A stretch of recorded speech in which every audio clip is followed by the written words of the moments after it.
Good morning po sa ating mga kabayan. Ayan po at babalik po tayo dito sa pamilya po na tinulungan po namin ni Sir Paul. Yun po yung mga batang iniwan ng ama't ina. Yung sila si Shaina at saka si Shaira po. Pupunta po tayo dito para po mag-update sa kanila at kakamustahin. At mayroon po tayong nagbabigay tulong po sa kanila sa pag-aaral po ng mga bata. Samahan niyo po ako mga kababayan. Ito po yung bahay nila mga kababayan. Yan. Site ito. Tao po. Ay. Dito ko pala. Ito si Kambal. Ikaw si Kambal. Saan ka galing? Naligo. Asan yung mga kapatid mo? Nagbili kayong bigas. Meron silang bigas oh. Saan kayo galing? Ano po? Ha? Saan kayo galing? Diyan po sa baba. Sa baba. Oh, si ate mo. Saan galing to? Pasyonista si ate mo ah. Ha? Wala po yung isa. Asan yung mga kapatid mo? Wala po yung isa. Nasa dagat. Nasaan? Nasa dagat. Anong ginawa doon? Maliligo. Ha? Maliligo po. Naliligo. Magbihis ka muna ate. Asan si kuya mo? Wala po. Kumain na kayo? Ano ulam nyo? Yan, ano ulam nyo? Ano? 552 yun. 552 na. Sardinas. Ito yung lutuan nila mga kabayan. Yan sila nagluluto. Nagbili sila ng ng Mickey. Pansit. Ayan po mga kabayan, nagbabalik po tayo dito sa bahay po nila Shaina. Shaina? Kamusta naman kayo? Long time no see Ngayon ko lang tagpuan itong mga ito Saan ba kayo naglalagi? Ate? Dito lang po sa bahay. Sa bahay, wala kayo nakakaraan. Nandun daw kayo sa... Saan yun? Doon sa kabilang Santiago. Ano ginawa niyo doon? Nagdala po. Namiesta. Namista? Namista kayo doon? Ba? Kamusta naman kayo dito? Okay lang. Ba't balita ko ay meron daw muntik pumasok sa inyo dito sa bahay nyo? Nakaraang gabi, 4 na lalaki. 4 na lalaki. Saan nagpaaligid-aligid? Yung dalawa po doon sa labas, yung dalawa pumasok po dito. Tinignan po kami. Pumasok din sa loob ng bahay nyo? Opo. Sino nakakita? Ito po. Pero di niya po nakita yung muka. Kasi po brown out. Gaano kalalaki yung Binata po. mga binata na? Nasaan kayo noon? Dito po natutulog. Ano po yun, naulan. Naulan. Nasaan ba si kuya nyo? Nasaan? Tulog mantika po yun dito. Si kuya mo? Buti hindi kayo inano dito nung pumasok sa inyo. Paano sila nakapasok dito? Ay sabagay, yan ay upin nga po pala yan. Common sense naman, sir. Common sense pati ito dun. Pakita mo nga ito yan. Wala naman kung itatapos. Oo. Saan dumaan dito? Sa may bintana na yan. Hindi naman po sa hindi naman po yun nakalak. Wala pong laki. Mga anong oras pumasok? Alas 2. Alas 2 sa madaling araw. Hello. Tapos umalis naman siya, umalis. Ano po, yung nagising po si kuya, ginising po nito. At pagkagising ni kuya mo, tumakbo. Opo. Kaya siguro kayo lang dito. Kaya gusto yung pasukin. Ako, mag-ingat kayo dito. Doon na po kami nagtulog sa baba. Saan kayo natulog ngayon? Kay na lola po. Doon kayo natulog kayo. Alam mo, pag umaga, dito lang kayo. Opo. Sa gabi, doon kayo napunta. Opo. Katakot naman. Paano pag yun ay may dalang yung mga kutsilyo kung ano man. Ang dalagat pa naman ito. May mga itsura pa dito mga bata na ito. Ito ba si Kambal? Ba't natawa ka? Ha? Anong ulam niya ngayon? Kinalkal ko yung kaldero niya 5 na po. Dilata po. Dilata? May grocery pa kayo dito? Wala na po. Wala na. Sige, sa sunod. Magbalik ko. Abay, matagal-tagal na rin yon. Isang igla. Ha? Sino nga ito si Kambal? Ito si Kambal Ito. Tsaka yun. Yung dalawang magambal. Kamusta na pala yung sa birth certificate sa pag-aaral nyo? Nakuha na ba lahat ng requirements? Yung ano lang po. Opo, yung yung mga card po. Pero sa susunod na taon pa po daw kami pwede makapasok. Oo, kasi medyo late na talaga sila, ano? Medyo huli na. Ang pasukan ata ay sa August. Start ulit ng August yung pasukan. Oh, July, malapit-lapit na rin. Anong grade mo na nga? Grade 8, balik po ulit. Grade 8, balik ka. So, bali, malayo sa bayan. Ito ay, anong grade mo na? 3 po. Grade 3. Grade 3. Ha? Grade 1 ka pa? Grade 1? Ilan taong ka na? 8. 8. Dapat ikay nasa grade 3 na.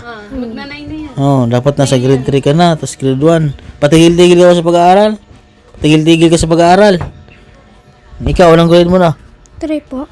Ilan taong ka na? 11 po. Dapat nasa grade 5 ka na. Ikaw, si kuya. Grade 2. Ha? Anong, Grade 1, ilan taong ka na kuya? Sa card nakalagay 10 po. 11 at Ha? 10? 10. Dapat siya ay mga grade 2. Ay, grade 3. si Totoy 9A grade 3. Ah, dapat grade 4 ka na. Sino ba matanda sa inyo kuya? Ay, po. Ba't siya malaki, no? Ikaw ate, anong grade mo na? 3. Grade 3, ilang taong ka na? Ganun din po. Ay, okay, kambal nga pala sila, ano? Sa katakatar. Oo. Grade 3. Tapos, mag-aaral kayo mabuti, ha? Kasi, alam mo, mayroong magsuporta sa inyo na sponsor natin, pag-aaral nyo mga bata. Mayroon naman tayong pundong nalikom sa pag-aaral nyo. At mayroong ulit nagpadala kay sa sponsor po natin, kay ma'am. Ayan. Meron pa kayong, yung birth certificate nyo, kamusta naman? Dala daw po ni Papa. Wala po yung sa bahay yung pumunta po kami Cavite. Pero lahat naman kayo ay may mga birth certificate kayo at magkakapatid. Hindi ko lang po alam. Tayo. Ikaw, Kasi po kami tatlo di pa binyag. sinong hindi pa binyagan? Yung kambal po, eto. Tsaka ako po, hindi pa po. Dapat sinabi niyo agad, dapat na pamilya kayong pista. Oh. Ito, si Kambal, ikaw, kayong tatlo. Hindi pa kayo binyagan. Dalaga na kayo, hindi ka pa pala nabinyagan. Sinong gusto mo ng ninong? Ikaw? Matay tayo. Pag, Isa lang. pwede naman tagi-isang ninong eh. Pwede naman din ako. Wala akong problema sa akin yun. So, kailangan baka may schedule na binyag, Ay, ang problema may birth certificate. Nakukuha Ay, pa. kailangan Ayusin pala nga na yun, ng di ba? birth certificate. May mag-ayos na. Yung teacher dito, si Ma'am Army. Meron. Siya na daw bahala doon. At pabigyan lang daw yung pangalan ng magulang. Siya guys sa munisipyo. Gawa titingnan kung lahat sila may birth certificate. Oo. Sige. PSA. Baka kasi mag-negative result sa PSA. Oo, Wala silang birth oo. certificate. So, sigurado kayo, may record kayo lahat sa... May record kayo lahat. Nakuhaan kayo ng mga magulang nyo. Hindi ko po alam. Hindi po. Ano na? Ba't si kuya mo kayo? Alam kayo ng kuya mo. Pa-chat mo kay kuya mo ha. Kasi doon malalaman nyo. Sa bagay, Card, pag... may birthday sa card Sa card. Sa card nga, isa ang card nyo, nakuha nyo na. Apo. Nasa san? Dito sa teacher. Ay, nabigay na nga pala. Tapos, malalaman natin doon kung talaga kayo may record talaga sa PSA. Tapos pag may record kayo, mabilis na lang yun. Kasi yun lagi yung trabaho ko, yung mga kumukuha ko ng mga birth certificate ng mga tinutulungan ko. Para tuloy-tuloy sa pag-aaral. Nag-chat pa sa'yo mama mo? Hindi po. Hindi ko po yung friend sa FB. Hindi mo friend? Si papa mo? Hindi din. Nasaan na si papa mo ngayon? Masbate po. Layo nasa Masbate. Walang din yung makontak ko. Umalis na si papa mo, nasa Masbate na. Sumama dun sa kanyang bagong kinakasama. Opo, kasi po buntis. Nanganak na yata po. Meron na kayong bagong kapatid. Ay, sana all, mabilis. Marites ka rin na yan. Alam mo yun na buntis pero nung nasa Laguna ba kayo, buntis na yung kanyang... Opo. Ay, nanganak na ngayon. Ay, nanganak na yun. Niwala na talaga kayong tuluyan. Si mama mo? Ewan ko po. Si mama mo nasaan ngayon? Nasa Laguna. Nasa Kainta. Cainta Rizal. Ewan ko.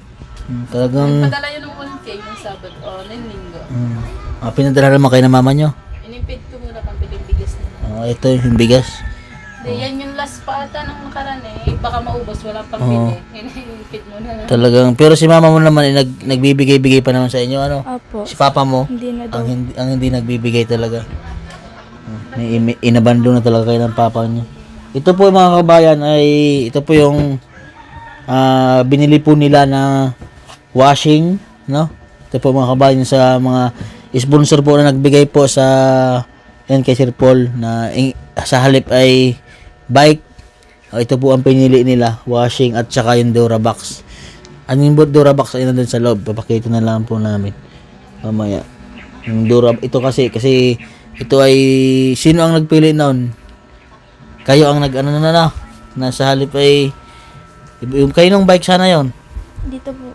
kay sa Kambal. Opo. Oo. Tapos pinili na lang po nila na yung washing at saka yung Durabox. Lagayan po nila ng gamit para po ay yung sa pagbabike nga po baka inaala din ni Sir Paul baka ma-disgrasya nga po dito at sobrang hirap po ng daan nila. Baka malaglag yung bata sa bangin. Kaya ito po may washing na po sila. Yan, maraming salamat po sa sponsor po na nagbigay po ng tulong sa kanila. Yan. Pambili sana ng bike. Yan. Pero mas pinili na yung pangangailangan talaga. Ha? Sana ha? Merong tulong sa inyo nagbigay si ma'am. Maraming salamat po sa ating anonymous. Yan. Nagbigay siya ng tulong sa inyo. Nagbigay si ma'am ng 8,000 pesos. So, yun muna yung gamitin natin na yung pag-asika sa birth certificate nyo. Ha? Opo. Pang ayos sa papel nyo. Tapos, yung tira doon, kung may matira man, edi pambili nyo ng gamit sa school. Pambili ng bag. Ha? Pambili ng bag. Tapos, kung may, siyempre, mayroong pantira doon, edi pang suporta na lang yung sa pag-aaral nyo. Yung nasa natira pang pera, Ate Pen. Magkano natira? 10,850. Nasa 10,850, malay mo madagdagan pa.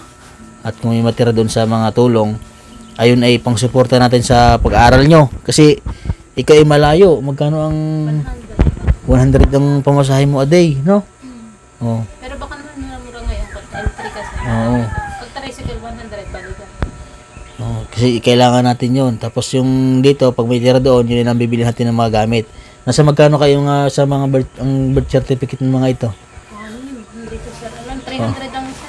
3 mahigit. 300. Sabihin na lang 400 ang isa. Nasa ano 'yon kasi 2,000 mahigit. ang mahirap doon kapag Nag-negative. mag-negative result pa kasi mas malaki kasi katulad nun pag wala kayong mga parents na mag-ano sa inyo, kailangan ng affidavit dun sa abogado. Late register. Late registered, mahirap na mag-process pagkagalong-lalo, wala si mama at papa mo. Kasal ba si mama at papa mo? Hindi po. Yun yung mahirap po mga kabayan pagka ganun. Ha? Yun muna ang asikas ang kumpletuhin natin. Tapos pag dun, kung may kulang man dun sa inyong mga yung 8,000 na binigay ni ma'am doon sa pambili niyo ng mga bag, kung mga gamit, dagdagan ko na laang. Ha? Tapos yung doon, tabi na laang yun, yung kay lola mo. Sige po. Yun yung gagawin natin na pang-start nyo sa pagpasok. Ha? Opo. Ayan. Okay na? Ayan. So maraming salamat po sa aking cameraman, si Josephine Bakipot. Ayan. Siya po yung nag-cameraman sa akin ngayon. Maraming salamat sa iyo.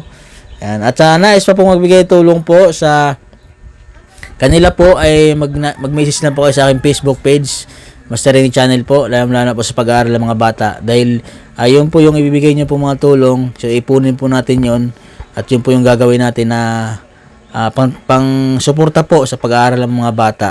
Dahil sobrang hirap po ng kalagayan niya dito at malayo po sa paaralan, lalo na si Shaina. Shaina, no? Yan. So, message lang po kayo sa aking Facebook page, Master Ring Channel po.